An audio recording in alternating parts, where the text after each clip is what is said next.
Imagine, don't be afraid, just imagine that God told you right now that by 12 midnight today, that Joshua Selman, by 11:55 you are going home. Question: I know you have investments around the world. I know you have all kinds of things. I know you plan to travel next week, but what will become your point of focus with that knowledge? Just one information was passed to you, that you have 3 more hours in this life, and that's it.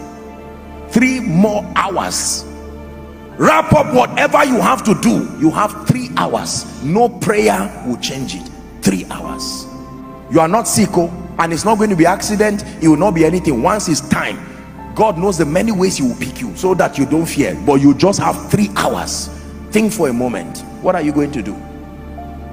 You may think of your businesses, you may think of your investments, you may think of your certificates, you may think of your wife, you may think of your husband, you may think of your parents, you may think of your children, you may think of your future and your goals, your plans, your house under construction. You may think of the person owing you and the police case that is still pending. You will think of all of these things, and yet you will be surprised that none of them at that point will be able to bring you satisfaction. There is only one thing you will be looking for at that point. When you stand with the consciousness that I have only 3 hours to live in this life, there is only one thing you will look for. It is called peace.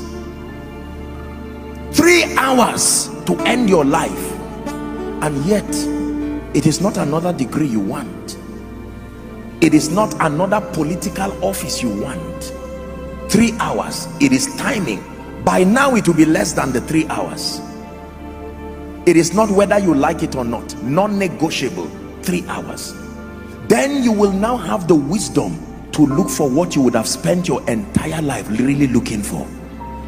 The thing you are looking for at the point of death is what you should find first in your life and have the privilege of enjoying it.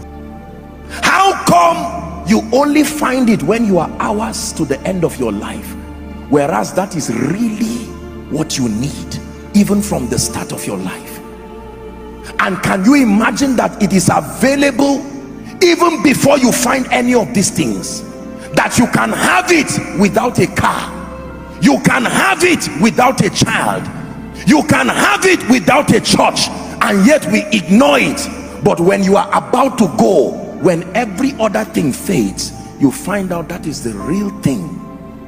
I know you may not see the wisdom in what I'm teaching you today. I'm not saying you will die, but I'm giving you wisdom that is greater than investments. Wisdom. Can I tell you this? It is a waste of time to suspend your pursuit for peace until you find a house.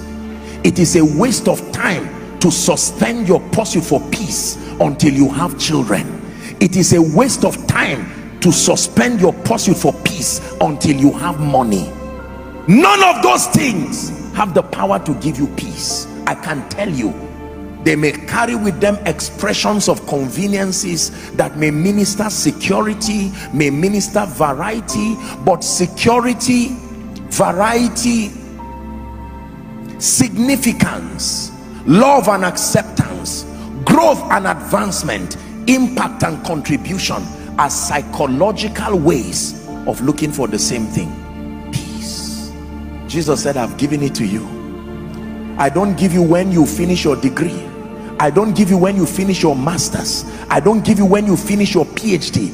I don't give you when you become a professor. I don't give you when you are 60 years. Right where you are, before you even start your journey, you can carry the peace of God. When you find a house, it's just an added advantage, but peace is there. Even if the house goes, your peace remains. As God grants you children, you are celebrating the children and dancing, but not without your peace. Can I tell you, no matter what you lose, you did not lose if what you have left is peace. But no matter what you gain, hear me, you really lost if you lost your peace on the way. Many of you start with that gift of peace, you throw it away to look for a wife, you throw it away to look for a husband, you throw it away to look for a job, you throw it away to look for ministry increase. At the end of it, watch what you have: children, a name, a private jet, money in your account in various currencies, a political position, titles, qualifications, no peace. Where did you keep it? And you find out that you left it in 1980. You threw it when you began your journey looking for other things, and at the end of your life you will say, house, give me fulfillment, and house says, not my assignment. Degree, give me fulfillment, it is not my assignment. All of them will say, my assignment is only to give you success. Once we help you to become successful, our mission is finished in your life. What then gives me fulfillment? Peace. Hear me. The only thing that can give you fulfillment in your life is the peace that comes with knowing that you have lived your life effectively, serving the purposes of God and being a blessing to humanity.